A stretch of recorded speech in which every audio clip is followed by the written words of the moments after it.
ಇದು ಹಿಸ್ಟ್ರೋಸ್ಕೋಪ್ ಅಂತ, ಅಂದರೆ ಗರ್ಭಚೀಲದ ಒಳಪದರನ ನಾವು ನೋಡಲಿಕ್ಕೆ ಯೂಸ್ ಮಾಡೋಂಥ ಈ ಮಿಷಿನ್ ಮತ್ತು ಕ್ಯಾಮರಾ ಏನಿರುತ್ತೆ ಅದನ್ನು ಯೂಸ್ ಮಾಡಿಕೊಂಡು ನಾವು ಲೈನಿಂಗ್ನ ಸ್ಟಡಿ ಮಾಡಲಿಕ್ಕೆ ಮಾಡುವಂಥ ಪ್ರೊಸೀಜರು. ಇದನ್ನು IVF ಮುಂಚಿತವಾಗಿ ನಾವು ಮಾಡ್ತೀವಿ, ಅಂದರೆ ಎಂಬ್ರಿಯೋ ಟ್ರಾನ್ಸ್ಫರ್ ಮುಂಚೆ. ಯಾಕೆ ಅಂತ ಹೇಳಿದ್ರೆ ಇದು ಗರ್ಭಚೀಲದ ಲೈನಿಂಗ್ ಏನಿರುತ್ತೆ ಅದು ಥಿನ್ ಎಂಡೋಮೆಟ್ರಿಯಮ್ ಅಂತ ಏನಾದರೂ ಸಿಚುವೇಶನ್ ಇದ್ದಾಗ ಈ ಪ್ರೊಸೀಜರ್ ನಮಗೆ ಇನ್ಫೆಕ್ಷನ್ ಏನಾದರೂ ಇದೆಯಾ ಏನು ಅಂತ ರೂಲ್ ಔಟ್ ಮಾಡಲಿಕ್ಕೆ ಹೆಲ್ಪ್ ಆಗುತ್ತೆ. ಸೊ ಈ ಪ್ರೊಸೀಜರ್ನಲ್ಲಿ ಇವಾಗ ನೀವು ನೋಡೋ ಹಾಗೆ ನಾವು ಗರ್ಭಚೀಲದ ಒಳಗಡೆ ಎಂಟರ್ ಆಗಿದ್ದೀವಿ.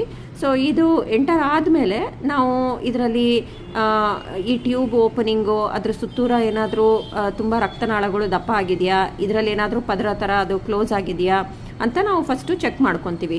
ಅದ್ರ ಜೊತೆಯಲ್ಲೇ ಈ ಯೂಟ್ರಸ್ಗೆ 4 ಗೋಡೆಗಳಿರುತ್ತೆ, ಆಂಟೀರಿಯರ್, ಪೋಸ್ಟೀರಿಯರ್ ಮತ್ತು 2 ಸೈಡ್ ವಾಲ್ಸ್ ಅಂತ ಇರುತ್ತೆ. ಇದೆಲ್ಲ ಭಾಗನೂ ನಾವು ಡೀಟೇಲ್ ಆಗಿ ನಾವು ಸ್ಟಡಿ ಮಾಡಬೇಕು. ಇದರಲ್ಲಿ ಸ್ಮಾಲ್